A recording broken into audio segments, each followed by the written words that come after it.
Salut, c'est Alain. Alors, qu'est-ce qui fait que là, je peux décider de tourner une vidéo, là, comme je suis en train de faire, puis tout d'un coup, que je me retrouve, quelques minutes plus tard, à naviguer sur le web, à faire du rangement ou à faire finalement totalement autre chose. Cela vous parle aussi? Alors, je vous propose d'évoquer avec vous 4 réflexes que vous pouvez mettre en place pour éviter de tomber dans ce que j'appelle le comportement du procrastinatus.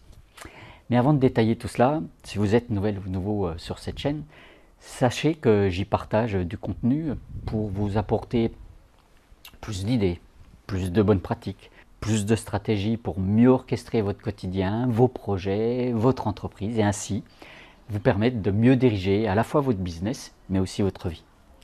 Donc, n'oubliez pas de vous abonner en cliquant sur le petit bouton qui se trouve là si tous ces sujets vous parlent. Alors, pour en revenir à notre fameux procrastinatus, là, pour commencer d'échanger, là. Ne pas avancer, se laisser distraire, partir dans tous les sens, eh bien, ça n'a rien à voir avec ce que certains pensent, à savoir on va dire, de la paresse. Un paresseux ne veut rien faire et ça lui va bien.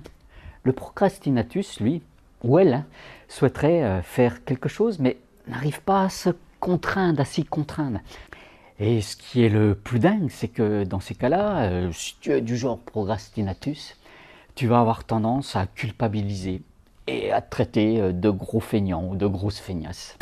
Et pourquoi avons-nous une tendance pathologique à reporter nos tâches et nos obligations? En fait, faut dire les choses telles qu'elles sont, c'est pas une maladie, donc c'est pas une pathologie, contrairement à ce que je viens de le dire. En fait, pour vaincre la procrastination, il faut comprendre comment marche notre motivation, notre satisfaction. Et ça tombe bien parce qu'il y a des centaines, voire des milliers d'études scientifiques sur le sujet qui, globalement, déterminent à peu près la même façon de passer à l'action. Et non, rassurez-vous tous, là, je ne vais pas vous parler de toutes ces études, là, on ne va pas aller dans le détail.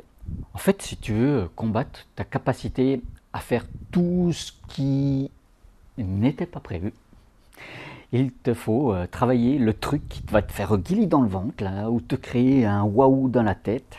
Et oui, je sais que certaines ou certains me regardent déjà là de travers, parce que ce sujet-là, je l'évoque souvent. J'évoque souvent le fait de dire que tu vas devoir travailler ta vision. Tout simplement parce que c'est comme cela que fonctionne notre cerveau. C'est comme ça qu'on impulse et qu'on maintient de la motivation sur le long terme. Il faut redonner du sens pour soi.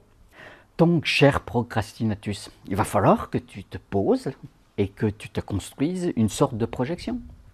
En définissant ce qui te motive, tu vas pouvoir évaluer les sensations de satisfaction une fois que tu auras fini les actions nécessaires. Et il faut aussi se le dire, des actions qui ne sont pas toujours plaisantes. Parce que tout simplement, c'est à partir de cet état d'esprit que tu vas réellement passer à l'action, que tu vas réellement agir pour aller finalement sur le chemin et aller là où tu veux aller. Mais ça ne va pas suffire. Oui, je sais, je suis du genre pénible. Avec une vision, tu vas travailler ton pourquoi. Pourquoi tu as décidé de faire telle ou telle chose? Pourquoi tu dois préparer ta prochaine réunion? Pourquoi tu dois rédiger chaque jour 3000 mots pour écrire ton livre?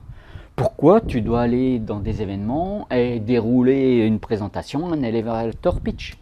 Pourquoi tu dois arrêter de manger autant de sucre? Ou pourquoi tu dois faire en sorte de mieux dormir?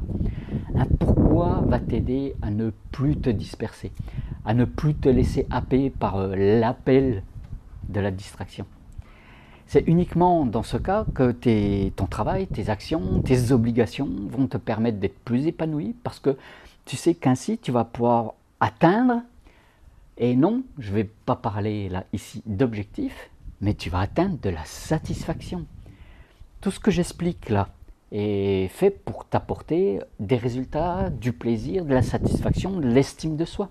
Et l'explication en est toute simple, parce que avoir des objectifs, finalement, c'est rester dans le mode de fonctionnement du toujours plus ou de la notion du bâton carotte. Comme quand on était à l'école ou comme tout salarié qui attend une augmentation, une promotion. Alors que si tu travailles sur des satisfactions, finalement, tu vas sortir des mauvaises émotions, des mauvaises raisons, finalement. Tu vas arrêter de te dire que tu vas avoir peur d'être ridicule en prenant la parole, que tu n'es pas prêt à faire cette tâche parce que tu n'en sais pas assez, que tu aimes mieux aller sur les réseaux sociaux plutôt que de travailler sur ton projet ou d'appeler directement des personnes, des prospects. Et il va falloir pour cela utiliser à la place ton énergie pour avoir la meilleure façon d'avancer. Sauf que cette énergie n'est pas sans fin. Donc il va falloir découper en petits morceaux, en petites étapes pour avancer finalement, pas par pas, pour ne plus se disperser son énergie et surtout ne pas prendre son énergie, ta concentration, ta motivation et laisser finalement les émotions prendre le dessus.